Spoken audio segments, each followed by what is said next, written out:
pamilya ng mga cancer, especially prostate cancer at breast cancer, or African descent. Okay?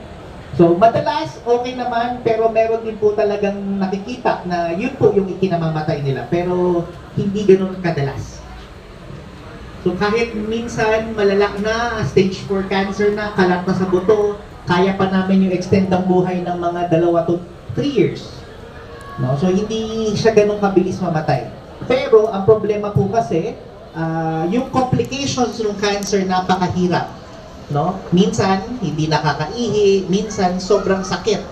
Dahil pag kumalat na siya sa buto, sobrang hirap na po ng kalagayan. Kaya gusto natin maagapan para kung ano man yung pwede po natin magawa po natin para mapahaba natin yung buhay. No? Instead na maaga natin makuha yung mga komplikasyon, late natin makuha, at least, naging okay muna yung pasyente as long as we can. Okay? Meron pa po bang katanungan?